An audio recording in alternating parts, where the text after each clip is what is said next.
Shalom adik-adik, sebelum kita beribadah dalam NDC Kids at Home, yuk kita perhatikan dulu beberapa hal berikut ini. Pertama, sebelum beribadah, pastikan kalian sudah makan dan mandi ya. Jadi, kalian sudah segar dan bisa fokus beribadah. Kedua, gunakan pakaian yang nyaman dan juga rapi. Ketiga, pilih ruangan yang tenang dan hindari keramaian. Terakhir, persiapkan hati dan pikiran kalian untuk beribadah. Ingat, walaupun ibadah kita secara online, tapi Tuhan juga hadir bersama kita loh. Selamat beribadah dan Tuhan Yesus memberkati. Siapa yang sudah makan hari ini? Saya. Siapa yang sudah mandi hari ini? Saya. Siapa yang hari ini sudah siap ibadah? Ayo semua duduk yang manis. Halo Kak Rahel. Halo Kak Trisi. Kak Rahel hari ini seneng banget. Emang hari ini ada apa Kak Rahel? Iya dong Kak, Kak Rahel tuh seneng banget Kak, karena kita semua udah siap ibadah Kak Prisil. Ih sama banget sama Kak Prisil. Kak Prisil juga udah siap banget nih ibadah. Tapi sebelum itu Kak Rahel, yuk kita sama-sama sapa adik-adik dulu. Oke deh Kak. Shalom adik-adik. Welcome to NDC Kids at Home. Yuk adik-adik sebelum kita mulai ibadah kita, yuk kita sama-sama berdoa dulu ya. Tuhan Yesus yang baik, terima kasih ya Tuhan karena hari ini Tuhan berikan kami kesempatan untuk beribadah. Tuhan, kami mau memuji dan menyembah nama-Mu. Tuhan, berikan kami sukacita, semangat untuk memuji dan menyembah nama Tuhan. Dan biarlah Tuhan boleh senang dengan pujian dan penyembahan kami. Karena hanya Tuhan Yesus yang layak dipuji dan disembah. Terima kasih ya Tuhan, di dalam nama Tuhan Yesus kami berdoa dan mengucap syukur. Mari bersama katakan, amin. Yuk adik-adik kakak mau dengar semangatnya NDC Kids. Praise the Lord. Sekali lagi NDC Kids. Praise the Lord. I wanna do right.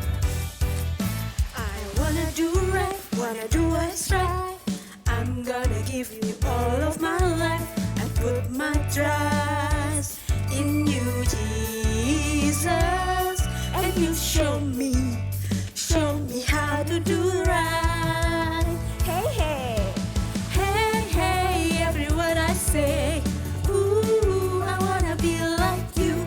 Oh my, every day goes by. I wanna be more like you. I wanna be more like you.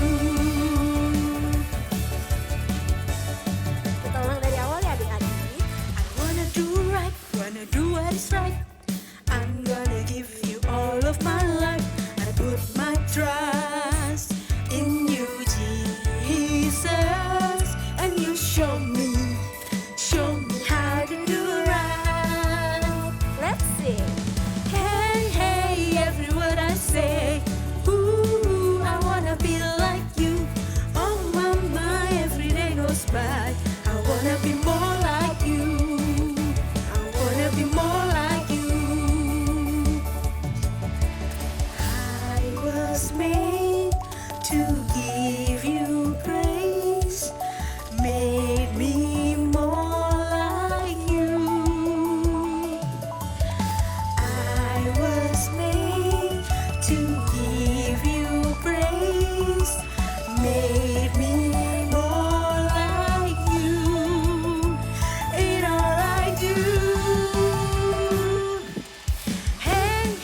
semangat ya Kak Prisil ya.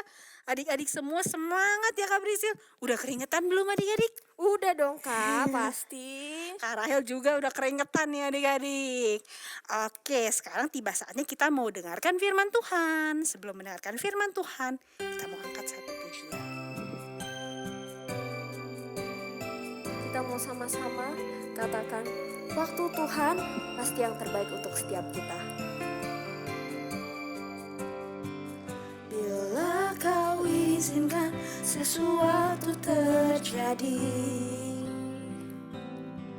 ku percaya semua untuk kebaikanku. Bila nanti telah tiba waktumu, ku percaya kuasa-Mu memulihkan hidupku. Waktu Tuhan pasti yang terbaik, walau kadang tak mudah dimengerti. Lewati cobaan, ku tetap percaya waktu Tuhan pasti yang terbaik. Kita sama-sama ulang dari awal ya adik-adik. Bila kau izinkan sesuatu terjadi, ku percaya semua untuk kebaikanku. Bila nanti telah tiba waktumu, ku percaya kuasa-Mu memulihkan hidupku. Waktu Tuhan pasti yang terbaik, walau kadang tak mudah dimengerti. Lewati cobaan, ku tetap percaya waktu Tuhan pasti yang terbaik. Waktu Tuhan pasti yang terbaik, walau kadang tak mudah dimengerti. Lewati cobaan, ku tetap percaya waktu Tuhan pasti yang terbaik. Yuk adik-adik kita sama satu dalam doa. Tuhan Yesus, terima kasih Tuhan telah memberkati ibadah kami pada hari ini. Kalau sebentar kami mau mendengar sedikit dari firman-Mu, Tuhan buka telinga kami, buka hati kami agar kami dapat mengerti firman yang akan disampaikan. Dalam nama Tuhan Yesus Kristus, kami berdoa dan mengucap syukur. Haleluya, amin. Sebel. Darren rusakin mainan aku. Dodo gak bisa main ke rumah aku. Kalau Felix maunya cuma main bola aja. Sebel banget deh. Hai adik-adik semua. Hai Jojo. Kamu kenapa hari ini kok muram-muram, sendu-sendu, marah gitu? Kenapa? Lagi berantem sama siapa kamu? Iya Kak Tina, aku lagi kesel banget deh sama teman-temanku. Mereka gak seru, aku benci sama mereka. Wow, benci sama teman-teman kamu? Tunggu sebentar ya. Katina punya sesuatu. Tunggu di sini, jangan kemana-mana. Tunggu ya adik-adik.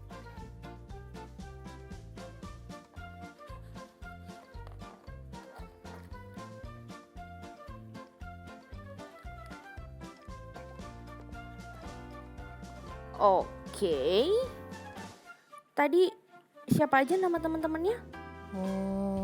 Darren, soalnya dia rusakin mainan aku. Darren, oke. Terus siapa lagi?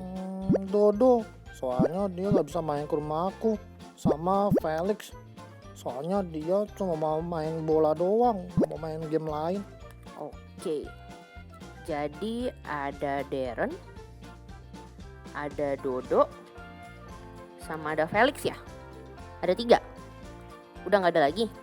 Udah Kak, Oke, tunggu sebentar ya Kak Tina, masukin dulu kentang-kentang ini ke dalam tempat. Udah Kak Tina namain juga loh. Ntar kamu bawa ya. Nih, Jojo bawa. Nanti 5 hari lagi kita ketemu ya Jo ya. Oke? Oke? Buat apa Kak bawa kentang-kentang ini? Udah, pokoknya kamu bawa aja. Nanti pas ketemu baru Kak Tina jelasin ya. Oke? Dadah. Kemana sih Kak Tina? Pegel tanganku bawa kentang ini terus. Sekarang kentangnya udah bawa busuk ini. Ada lalat lagi. Hai Jojo, akhirnya kita ketemu lagi. Gimana Jo rasanya? Udah beberapa hari ini Jojo bawa kentang kemana-mana. Kak Tina, ini kentangnya bau banget, berat lagi. Iya kan, kentangnya udah berat terus busuk ini adik-adik, jadi baunya enggak banget. Nah hari ini Kak Tina mau cerita nih sama Jojo sama adik-adik di rumah juga. Kalau ternyata ketika kita menyimpan kebencian atau kemarahan terhadap orang lain, ya rasanya tuh kayak gitu loh Jo. Kayak ketika kamu tuh bawa kentang ini kemana-mana, udah berat, terus busuk baunya, aduh nggak banget deh. Pokoknya bener-bener nggak nyaman. Makanya kita itu harus bisa yang namanya mengampuni. Kita harus bisa melupakan, memaafkan setiap kesalahan yang orang lain perbuat. Gitu Jo. Jadi aku udah boleh buang kentangnya Kak? Boleh, tapi kamu udah mengampuni teman-teman kamu belum? Tapi Kak Tina, mengampuni kan susah. Iya, Kak Tina ngerti. Jojo sama adik-adik di rumah pasti mikirnya mengampuni itu susah kan? Nah, hari ini ada satu kisah Alkitab yang mau kita dengerin sama-sama. Biar nanti adik-adik di rumah sama Jojo juga bisa tahu nih, apakah memaafkan itu sesusah itu? Yuk kita sama-sama simak ya. Teman-teman, semenjak Yakub tinggal bersama paman Laban, hartanya pun semakin banyak. Dia memiliki banyak sekali ternak. Ada keledai, ada onta, domba, kambing, dan masih banyak harta yang lain. Sehingga membuat anak-anak Laban merasa kurang senang dengan Yakub. Suatu hari mereka berbicara, sepertinya ya jangan-jangan Yakub ini ngambil harta orang tua kita. Sampai dia punya banyak sekali harta seperti itu. Dan itu pun didengar oleh Yakub. Kemudian Yakub memperhatikan, kok sekarang paman saya Laban gak seperti dulu lagi ya. Berubah sikapnya, sepertinya ada sesuatu yang dia tidak suka dengan saya. Sehingga membuat Yakub semakin gak nyaman tinggal di situ. Nah adik-adik, suatu hari firman Tuhan berkata kepada Yakub, Yakub, kamu harus kembali ke negerimu. Adik-adik masih ingat kenapa Yakub ada di sini di tempat Laban? Pada suatu hari ketika dia membohongi papanya dan kakaknya Esau, dia kabur. Ya, kenapa dia bisa kabur? Karena pada waktu itu Esau sangat marah sekali. Dia ingin mencari Yakub, dia ingin tangkap Yakub, dia ingin balas dendam karena dia merasa dibohongi oleh Yakub. Sehingga Yakub kabur dari rumah menuju ke tempat pamannya Laban. Nah, tapi sekarang adik-adik Tuhan suruh Yakub pulang ke negerinya. Kira-kira apa yang terjadi? Coba adik-adik bayangin, apa yang terjadi ya ketika Yakub dan Esau ketemu? Waduh, bisa terjadi sesuatu yang sangat berbahaya. Tetapi Yakub memilih untuk taat apa yang Tuhan katakan. Ya, dia memilih untuk taat. Akhirnya dia mempersiapkan diri, ya, mempersiapkan keluarganya, semua yang ikut dengannya, ternaknya mau dibawa pulang. Mau dibawa kemana? Pulang ke negerinya, ke rumah orang tuanya dulu. Mereka mau pulang ke sana. Di tengah perjalanan, adik-adik, Yakub meminta beberapa orang, kamu ya, kamu beberapa orang diutus nih ke tempat Esau. Dia bilang, kamu temuin kakak saya Esau. Katakan padanya kalau saya adiknya Yakub pengen ketemu, pengen berdamai dengan dia. Kira-kira apa yang terjadi adik-adik ya? Akhirnya orang-orang ini pergi. Mereka pergi menuju ke tempatnya Esau. Tetapi di tengah jalan mereka kaget. Kok ada banyak orang ya? Ternyata itu adalah Esau dan banyak pengikutnya. Ya, banyak pengikut mereka ketemu di tengah jalan. Kemudian orang-orang Yakub ini kembali lagi. Mereka kembali ketemu dengan Yakub. Mereka bilang, "Pak Yakub, Esau datang bersama dengan sekitar 400 orang. Hah, banyak sekali. Mau perang." Akhirnya Yakub semakin ketakutan. "Oke, kalau begitu sekarang kalian siapkan hadiah ya. Cari ternak, apalagi itu makanan atau apa. Bawa lagi. Bilang kepada Esau kalau saya ingin ketemu dan ingin berdamai dengannya." Nah, setelah itu akhirnya orang-orang itu pergi menemui Esau kembali. Dalam perjalanan adik-adik, ketika mereka sudah semakin dekat, Yakub semakin deg-degan. Apa yang terjadi ya? Kalau nanti saya dibunuh, kalau saya diapa-apain sama Yakub gimana? Tapi dia terus berjalan ke depan. Dia terus melangkah. Akhirnya mereka pun ketemu Esau dengan Yakub. Di tengah perjalanan itu mereka ketemu adik-adik. Apa yang terjadi? Tiba-tiba mereka saling lari dan mereka berpelukan. Kok bisa ya? Kalau kita pikir, lah bukannya Esau sudah gedek banget pengen balas dendam. Kok tiba-tiba berpelukan? Ternyata adik-adik, Esau telah memilih untuk mengampuni Yakub. Dia memilih untuk memaafkan adiknya Yakub. Sehingga ketika ketemu pun yang ada bukan rasa benci lagi. Tapi yang ada apa? Rasa kangen, sayang. Itu yang terjadi. Akhirnya mereka pun berdamai di situ. Wah, luar biasa sekali ya ceritanya. Wah, hebat sekali ya adik-adik ya. Nah, adik-adik di rumah, Jojo, tadi kan kita udah denger nih cerita hari ini. Kita mau belajar dari salah satu tokoh Alkitab namanya Esau. Nah, Esau ini memang ya pas di awal-awal tadi dia memang marah-marah ya. Dia kesel, dia marah sama Yakub adiknya. Tapi Esau memilih untuk bisa memaafkan adiknya. Hari ini kita mau belajar sama-sama satu lagi sifat kasih, yaitu tidak menyimpan kesalahan orang lain. Adik-adik di rumah gimana nih? Apakah kalian masih mau nyimpan kesalahan orang lain? Kamu gimana, Jo? Mau nyimpan kesalahan teman-teman kamu? Tapi Kak, mengampuni itu kan sulit. Apalagi kalau temannya nyebelin. Iya, Jo. Katina ngerti, Katina tahu. Tapi itu kan perintah Tuhan untuk kita bisa mengampuni sesama kita. Jojo mau kan jadi anak yang taat? Mau kan taat sama kehendak Tuhan? Adik-adik di rumah gimana? Kalian mau taat kan sama kehendak Tuhan? Nah, makanya itu nih. Kan Tuhan udah kasih kita pengorbanan yang begitu besar di kayu salib. Ya, kita harus bisa dong mengampuni orang lain juga. Tuhan aja udah mengampuni kita. Masa kita gak mau mengampuni orang lain?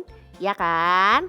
Lagi pula nih ya, kita kan bisa minta bantuan Roh Kudus supaya kita dimampukan untuk bisa memaafkan orang lain, untuk bisa melupakan, untuk bisa nggak inget-inget lagi tuh kesalahan-kesalahan mereka. Ya Kak, aku hari ini mau buang kentang-kentangnya dan kekesalanku ya. Aku mau taat sama perintah Tuhan dan juga supaya hidupku bahagia dan nyaman. Yeay, good job Jojo. Adik-adik di rumah juga ya, good job. Nah, adik-adik, dari firman tadi kita belajar untuk mengasihi dan mengampuni. Karena ketika kita mengasihi, kita tidak akan pernah mengingat-ingat lagi kesalahan orang lain. Sama seperti Yakub dan Esau tadi yang sudah kita lihat ceritanya. Kepada orang tua yang memiliki bayi sampai usia TKB, kami menghimbau untuk bisa mendownload bahan aktivitas di aplikasi NDC. Dan juga kepada orang tua yang memiliki anak usia kelas 1 sampai kelas 6 SD untuk bisa mendownload bahan diskusi di aplikasi NDC. Saat ini kita akan menyaksikan ayat hafalan yang akan dibawakan atau dibacakan oleh teman-teman kita. Nah, adik-adik di rumah boleh mengikuti dengan suara yang nyaring. Hai teman-teman, nama saya Nicole dari NDC Kids Greenfield. Dan aku akan menyampaikan ayat hafalan untuk hari ini. Yuk kita baca sama-sama di Matius 6 ayat 14. Karena jika kamu mengampuni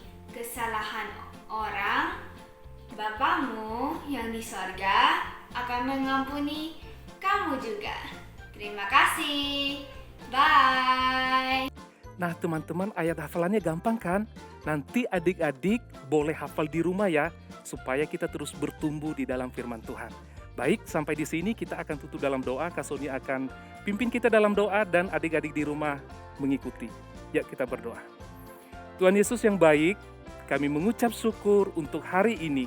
Terima kasih untuk kebenaran firman-Mu yang mengajarkan kami untuk mengasihi, mengampuni, dan melupakan perbuatan orang lain yang pernah menyakiti kami.